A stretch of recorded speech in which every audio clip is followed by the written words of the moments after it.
tema que nós abordamos aqui na Bethesda durante esse mês de maio todo é sobre o alívio da exaustão, do cansaço, da fadiga.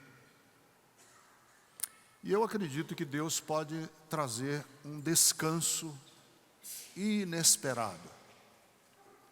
Eu já preguei algumas vezes no texto que vou ler para vocês hoje de manhã, mas eu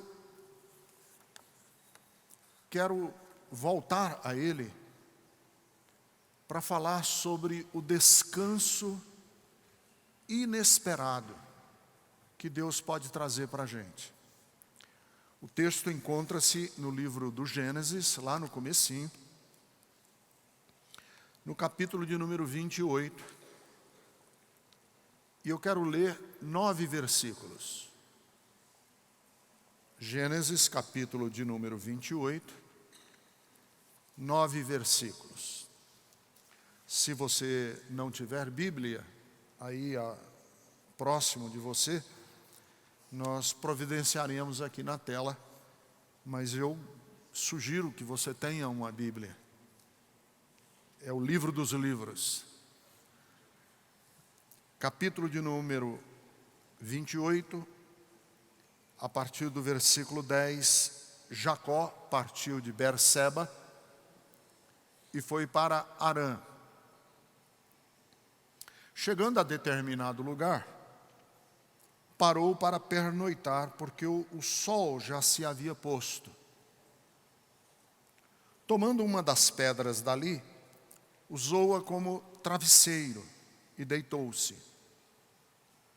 E teve um sonho, no qual ele viu uma escada apoiada na terra, e o topo da escada apoiada alcançava os céus.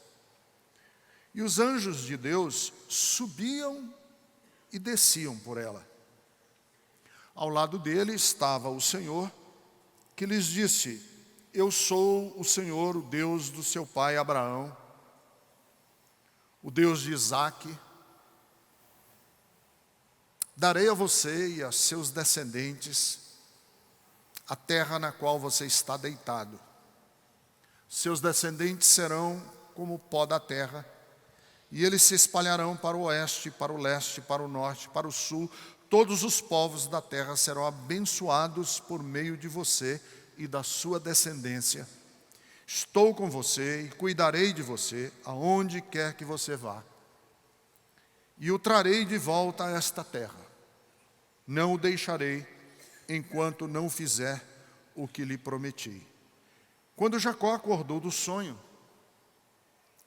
disse: Sem dúvida, o Senhor está nesse lugar. Mas eu não sabia. Teve medo e disse: Temível é este lugar. Não é outro, senão a casa de Deus e a porta dos céus. Na manhã seguinte, Jacó pegou a pedra que tinha usado como travesseiro, colocou-a em pé como coluna e derramou óleo sobre o seu topo e deu o nome de Betel àquele lugar, embora a cidade anteriormente se chamasse Luz. Passou a se chamar de Betel. Imagine um homem ou uma mulher que desde a gravidez da mãe nunca parou de maquinar, de articular, de mentir. Imagine um bebê que no dia do nascimento a mãe deu a ele um nome muito esquisito. O nome que a mãe deu a essa criança foi enganador. Imagine esse menino cresceu e ainda na juventude ele enganou o irmão. Ele passou a perna no irmão mais velho. Ele era gêmeo. E já na juventude ele é um enganador, é um falsário, e ele passa a perna no próprio irmão. Usou de requintes de safadeza para ganhar do irmão. Na vida adulta, ele viveu uma relação conturbada com o sogro, que também era um cara esquisito e enganador, porque parece que tem gente que atrai um ambiente de engano, de patifaria, de estelionato, de mentira. E ele, Jacó, o enganador, está metido nesse enrosco, inclusive com o sogro. Na vida mais adulta, ele engana o pai. Ele dá um golpe no pai. Imagine esse homem. Mas imagine que esse homem, que viveu essa vida desde o ventre da mãe, desde a gravidez, ficou muito rico. Porque os esquemas de maldade, de perversidade, de mentira, de lorota, de conversa fiada, eles às vezes dão certo, funcionam. Asaf é um dos salmistas, e no Salmo 73, ele disse, olha, eu quase me desviei, porque eu vi a prosperidade do ímpio. O ímpio prospera sim. E Jacó prosperou, ficou rico, constituiu uma família numerosa, tem vários bens e patrimônio. O patrimônio dele é extenso, é grande. Empregados, escravos. Naquela época, o patrimônio de um homem era medido pelo número de escravos que ele tinha escravos e escravas. Pois é, esse homem que tinha tudo para ser uma pessoa bem resolvida, bem assentado na vida, está exausto, cansado. Na verdade, ele está tão cansado, ele está tão exausto, que ele se encontra num deserto. E os piores desertos da nossa vida não são os desertos físicos. Os piores desertos da nossa vida são aqueles que acontecem em lugares paradisíacos. Numa praia paradisíaca da Bahia. Num hotel do Mediterrâneo. Numa praia maravilhosa das Bahamas. No meio desse lugar maravilhoso, você pode se sentir num deserto. Pois ele está num deserto. Na verdade, é o deserto que se tornou a vida dele. E por que o deserto de Jacó é muito grande? Porque ele se sente num beco sem saída. Ele não tem para onde ir. Que é mais ou menos a história do Brasil hoje. Nós estamos num beco sem saída. Nós não sabemos para onde ir. A vida se tornou um beco sem saída e ele se sente no fundo do poço.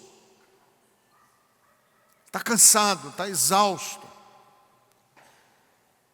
E aí, nessa experiência, quer dizer, nessa constatação do seu cansaço, Jacó tem duas experiências fundantes de uma nova pessoa. Essa é a primeira que eu li para vocês. O sol se pôs, ele fez de uma pedra um travesseiro, tão cansado que ele estava, que a pedra serviu de travesseiro e ele dorme e ele tem um sonho. E nesse sonho ele vê uma escada, que o pé da escada toca a terra, mas ela chega ao céu. E é interessante que no mundo imaginário antigo, os anjos eram habitantes do céu. Os anjos são a população do céu. Mas na escada de Jacó, os anjos não descem e sobem. É o contrário. Os anjos sobem da terra para o céu e descem do céu para a terra. O sentido é inverso. Eles primeiro sobem e depois é que eles descem. O que é já uma contradição de termos. E quando ele tem essa visão do anjo subindo e descendo, Deus fala com ele e lhe dá uma promessa. E a promessa que Deus dá é que ele seria numeroso, que ele ia realmente mudar de vida, que ele ia ser uma bênção, ao invés de continuar sendo tóxico, ao invés de continuar sendo um predador, ao invés de continuar sendo uma ave de rapina, ao invés de continuar sendo uma pessoa que só causa males, que ele vai mudar, ele vai ser uma outra pessoa. E que nele, ele vai abençoar a terra, ele vai abençoar as pessoas, que é, na cabeça de Jacó, uma coisa incrível. Porque até agora ele é um sanguessuga, até agora ele é um cara que só pensa em si, até agora ele é um cara que só vive de articulação por baixo das mesas, ele só vive de mutreta, ele só vive de enganação. E aí Deus diz, não, você vai mudar. Quando ele tem essa experiência dos anjos, Deus diz, você vai mudar. E você vai ser uma bênção. Assim como eu prometi a Abraão, teu avô, eu vou fazer de você uma bênção.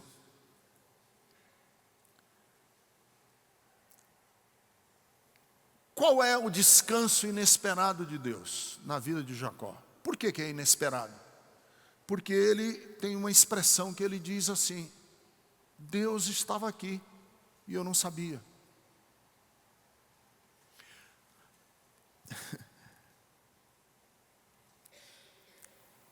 Quando é que ele percebe que Deus estava ali e ele não sabia? Quando ele tem uma visão de uma escada que chega ao céu.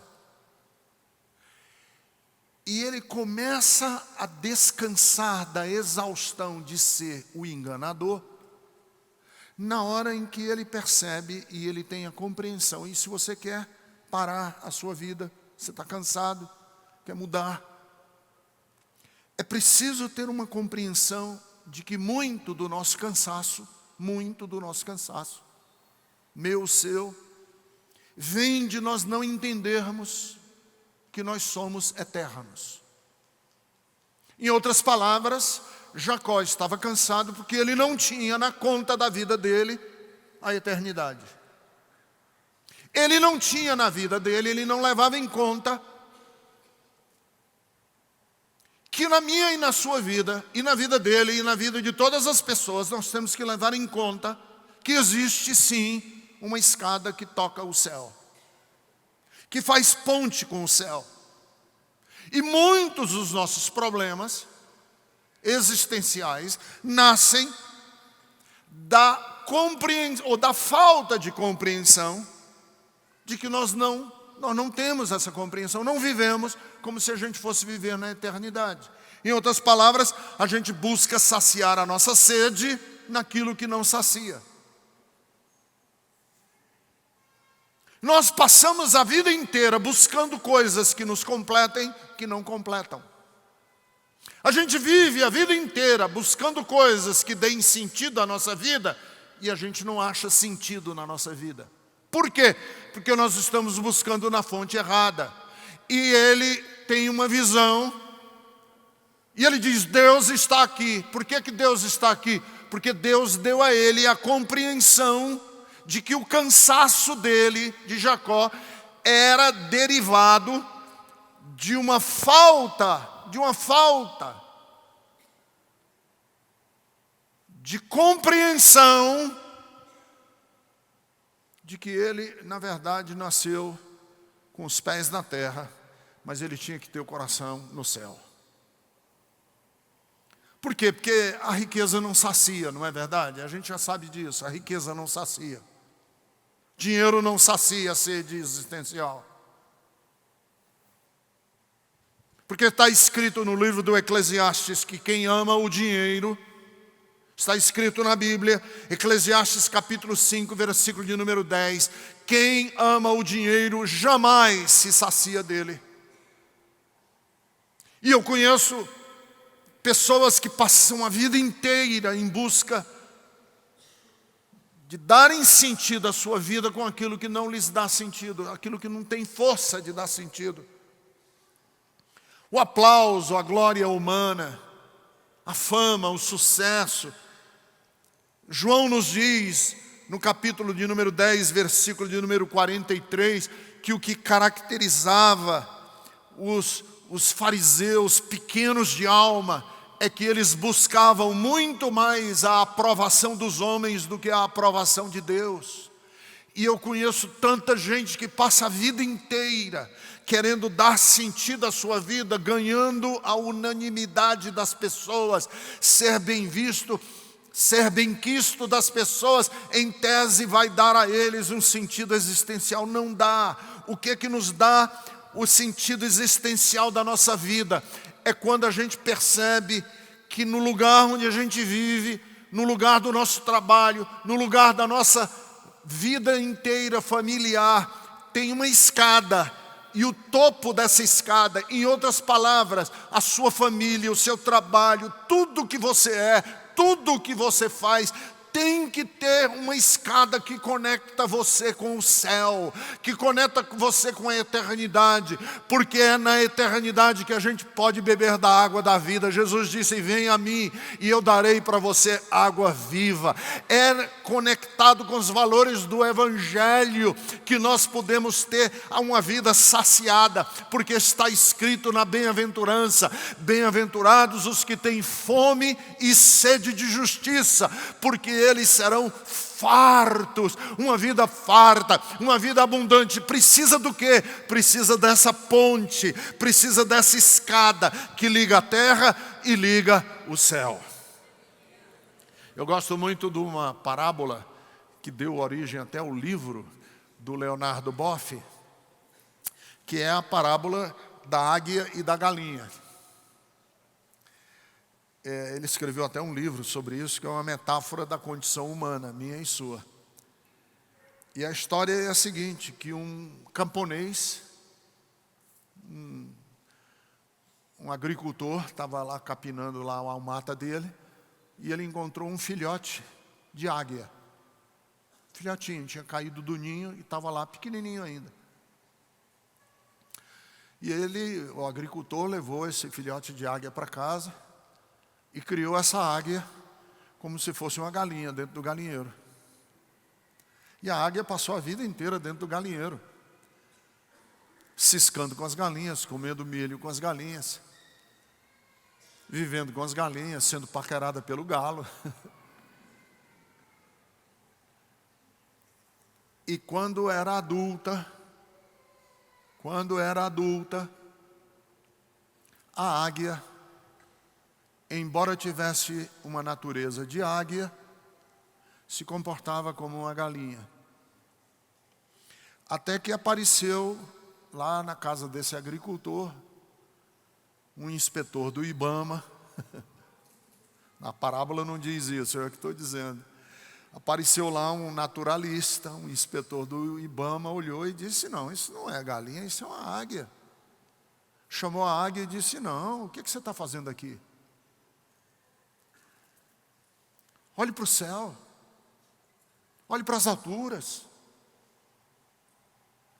Você, a sua natureza, não é de ficar ciscando no terreiro. Sua natureza pertence aos ares. Você pertence às camadas estratosferas. Você pode respirar o ar rarefeito das alturas. E eu creio que a mensagem que Jacó tem quando ele está lá, cansado, exausto, que ele vê no seu sonho uma escada tocando o céu. Era Deus falando para ele: Jacó, embora os seus pés estejam na terra, não seja mundano, no sentido pior da palavra. Não rasteje, não se contente com uma natureza pequena, não se veja como um homem medíocre, com a alma mirrada. Você pertence aos céus. Você pertence a uma natureza celestial. Mas eu vejo que muitos de nós, queridos, somos assim meio Jacó. Nós somos meio habitantes de galinheiros. E a gente se contenta a andar em círculo na vida. Parecemos muitas vezes como animais enjaulados de zoológico. A gente se contenta com os espaços gradeados da nossa história e a gente não olha para o céu. Nós nascemos, queridos, com uma espiritualidade que nos convida a fazermos parte de dimensões celestiais, a fazermos parte de uma dimensão celestial. Por quê? Porque na filosofia eu já tenho Sócrates, eu já tenho Platão, na matemática eu já tenho Euclides, na filosofia eu já tenho, na literatura eu já tenho Victor Hugo, eu já tenho Machado de Assis, na física eu já tenho Newton, eu já tenho Einstein, eu já tenho Heisenberg. Na autoajuda eu já tenho Norman Vincent Peale, eu já tenho Augusto Cury. Eu preciso de alguém que estimule o meu coração a desejar o que é do céu, ao que é do alto. Eu quero escadas que me conectem com Jesus de Nazaré. Eu quero que Jesus de Nazaré seja essa escada que me leva a Deus, porque é nele e por ele e com ele que nós encontramos aquilo que nos traz sede, que nos sacia a sede, que vai de encontro à nossa sede. Se a minha espiritualidade tem os pés no chão, eu quero que o meu coração esteja conectado com Deus. Eu quero ser tocado pelo imarcessível, eu quero ouvir o inaudível, eu quero penetrar o eterno. E a mensagem do Evangelho é essa experiência que nós podemos ter com o Espírito Santo, que nos leva a conhecer Deus e a dizermos: agora eu sou do meu Senhor e o meu Senhor é meu. Na verdade, queridos, muita gente está cansada, sabe por quê? Porque nós temos uma religião utilitária. Nós não queremos Deus. Nós não queremos a escada que nos conecta com o céu. Porque a gente não quer subir a escada. A gente quer uma escada em que as coisas só descem de lá para cá. A gente quer uma relação com Deus em que a gente faz as coisas descerem de lá para cá. Mas na escada de Jacó, primeiro sobe antes de descer. Primeiro nos conecta com Deus. Por isso eu não quero uma religião que seja uma religião da racionalidade. Eu não quero racionalismo. Essa coisa muito cerebral sobre Deus, que esvazia o batismo no Espírito Santo de Deus. E o texto da Bíblia diz que Ele vem para nos batizar no Espírito Santo. Não, eu não quero uma religião legalista. Porque a religião legalista me dá normas, me dá preceitos. É uma religião de usos e costumes, pode e não pode, eu não quero essa. Eu quero uma religião que me faz navegar no rio do Espírito. Eu quero uma religião não litúrgica, cheia de liturgia. Senta, levanta, o pastor faz isso, o pastor faz aquilo. Eu não quero essa religião litúrgica, de ritos repetitivos e enfadonhos. Eu quero algo que encha o meu coração, me conecte com o céu.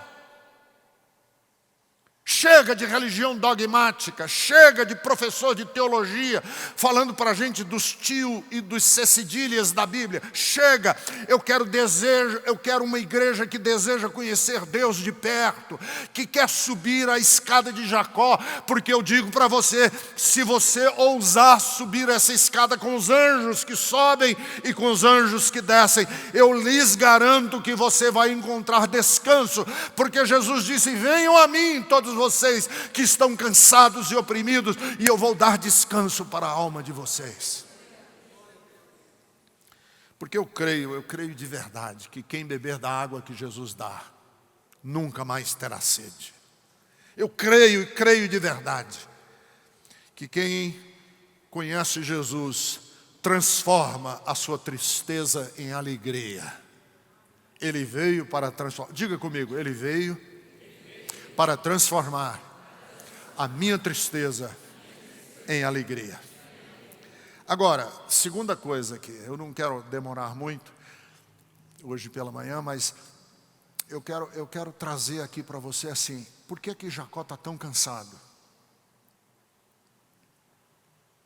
Primeiro porque ele não tinha a escada que levava ele para o céu.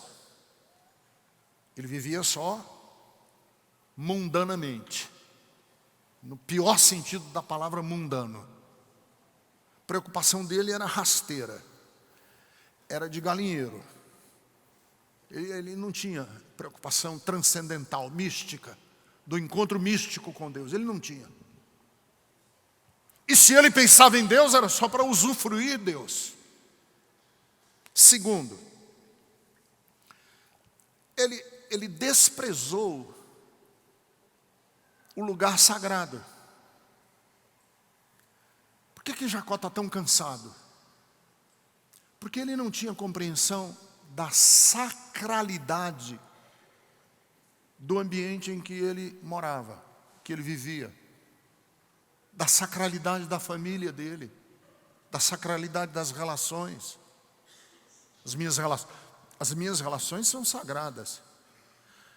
O espaço da minha casa é sagrado. Nós aqui na Bethesda temos feito não sei se vocês perceberam, mas ela é proposital. Nós não estamos levantando oferta na Bethesda, mas eu não levanto mais oferta, e tenho falado isso para os pastores. Eu não quero que levante oferta na Bethesda como se o pastor tivesse de pires na mão, pedindo às pessoas, dê aqui, dê aqui. O pastor está pedindo, Nós não estamos pedindo nada. Nós estamos dando a você a percepção de que o seu dinheiro é sagrado, que sua casa é sagrada, que seu suor é sagrado.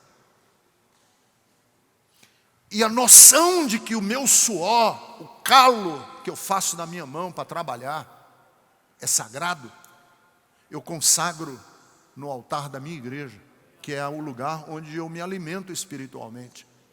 Jacó tinha perdido isso. Que a casa, ele é neto de Abraão. Ele é neto de Abraão. Ele é filho de Isaac. Em outras palavras, ele tinha perdido. Como é que você sabe, pastor, que ele perdeu isso? Porque ele diz assim, e muito da nossa exaustão vem disso, do desprezo de que nós habitamos espaços sagrados. Como é que eu sei disso? Quando ele diz assim, esse lugar, ele diz aqui, sem dúvida, o Senhor está neste lugar, mas eu não sabia. Como você não sabe que Deus estava nesse lugar? Porque minha cabeça está tão cheia de maquinação, de esquemas, que eu não consigo perceber o lugar sagrado onde eu vivo. Eu não consigo perceber a sacralidade da minha família. Eu não consigo perceber a sacralidade da minha relação. Pai, filho, avô, neto, irmão, irmã, filho, pai. Eu não consigo. Eu não sabia que esse lugar era sagrado. Deus estava aqui, Deus estava na mesa em que eu jantei ontem à noite, mas eu não percebi. Por quê? Porque eu sou um safado, porque eu sou um articulador, porque eu sou um enganador. Eu não percebo Deus nos meus espaços, eu não percebo Deus nas minhas relações humanas. E eu acho que é até um desabafo dele, porque ele dormiu, né? Botou a pedra lá no travesseiro e dormiu. E ele disse, Deus estava aqui e eu não sabia. Era como se ele estivesse dizendo, se eu soubesse que Deus estava aqui, nem dormia, eu tinha dormido. Se eu soubesse que Deus estava aqui, eu não seria a vida inteira um cara cheio de engano. Se eu soubesse que Deus estava aqui. Aliás, isso serve até para o espaço do culto nosso, né?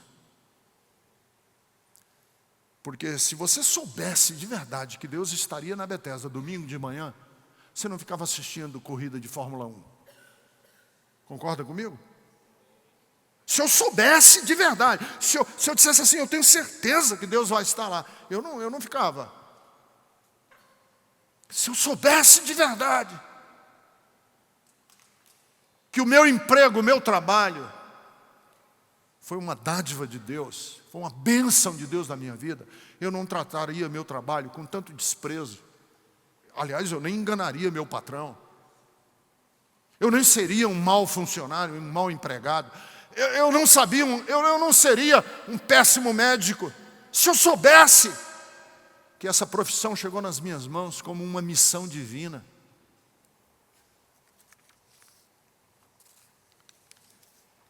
Tem aquele velho dilema ético, né? A filosofia faz esse dilema ético. E o dilema ético da filosofia é o seguinte, vamos imaginar, rapaz, que você compra um tênis novinho. Você desejou comprar aquele tênis, você foi na loja, estava caro pra caramba, aí a loja fez um plano lá, Casas Bahia, para você comprar o tênis em 8 prestações. Você falou, eu vou comprar esse tênis. Você compra o tênis, põe nos pés. Você, moça, comprou um salto alto, daqueles de plataforma, para você ficar mais alta, bonita. Você falou, puxa vida, eu queria tanto ter esse sapato. Colocou o sapato nos pés. Você está voltando para casa e está passando do lado de um lago, de uma lagoa, e tem uma criança morrendo afogada. Você pula no lago e na lagoa, cheio de lama, para estragar o seu tênis novo, o seu sapato novo? Responda. Claro que você vai dizer, lógico, a criança está morrendo afogada, eu vou pular lá no lago e dane-se o tênis. E o dilema filosófico é o seguinte, então por que você não tem essa atitude antes de comprar o tênis com as crianças que estão morrendo de fome? Na Venezuela, no Nordeste do Brasil, na Baixada Fluminense. Por que nós não temos essa mesma urgência ética de, não, eu vou, ao invés de gastar o meu dinheiro com um tênis novo, eu vou investir na minha igreja para que a mensagem do Evangelho alcance a mais pessoas? Porque se eu soubesse de verdade que a mensagem que se prega na minha igreja tem o potencial de salvar vidas, eu não seria tão negligente como eu sou nas minhas ofertas.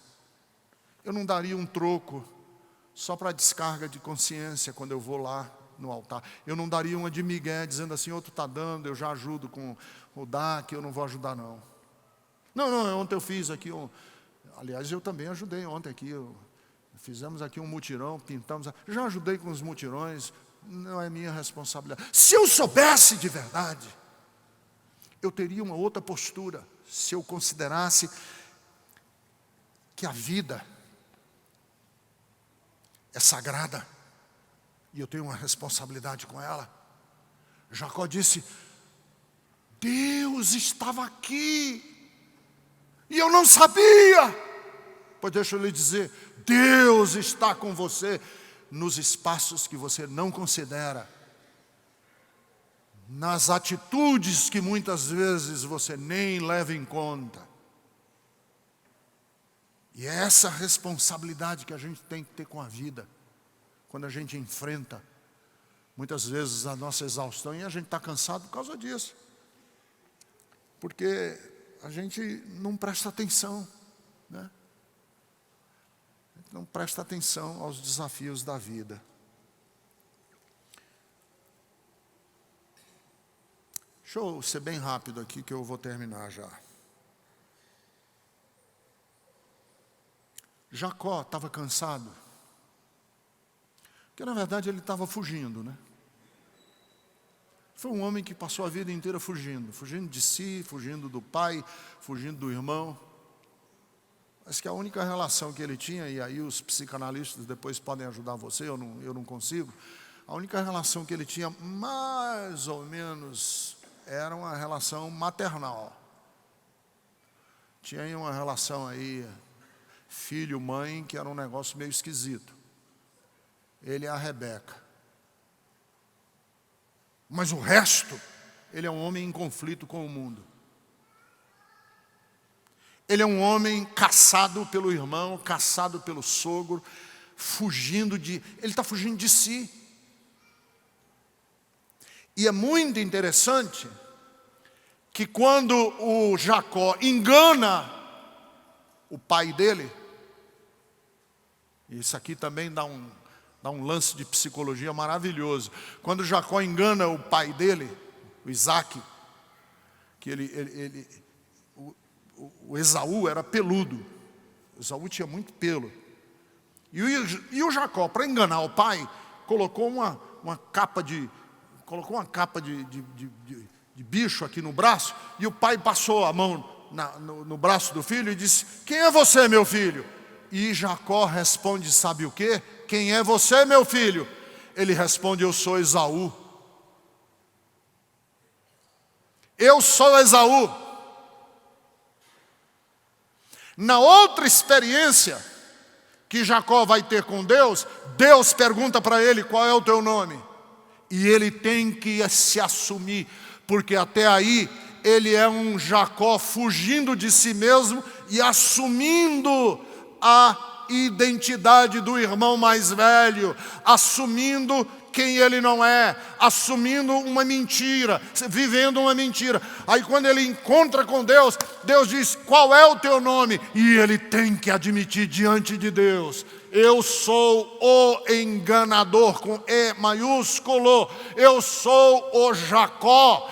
E quando ele se assume diante de Deus, e é muito da nossa exaustão passar a vida inteira fugindo da nossa herança familiar, fugindo do fracasso financeiro que eu me transformei, porque eu já fui rico e hoje já não sou mais o empresário rico que eu era, fugindo da velhice, porque eu era jovem, era um jovenzito, hoje eu estou um senhor de idade, eu estou fugindo da minha história familiar, porque eu tenho vergonha do meu pai, eu tenho vergonha da minha mãe, eu estou fugindo da cor da minha pele, eu estou fugindo da vida, eu estou fugindo de mim mesmo a vida inteira. Quem é você? Eu sou sempre um outro, eu sou sempre uma fantasia, uma máscara que coloco sobre mim mesmo. E no dia em que este Jacó se assume diante de Deus e diz: eu sou Jacó, Senhor, Deus diz: não, a partir de agora teu nome será Israel, porque a partir de agora eu vou ver você como você realmente é, um príncipe de Deus.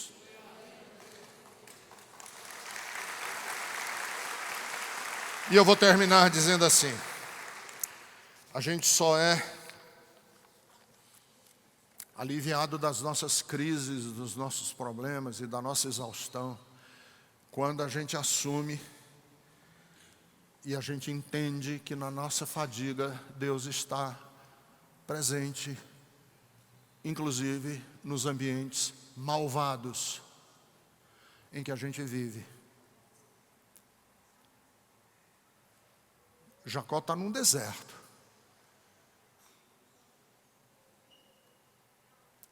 Jacó tira a palavra deserto e coloca sala de espera da UTI.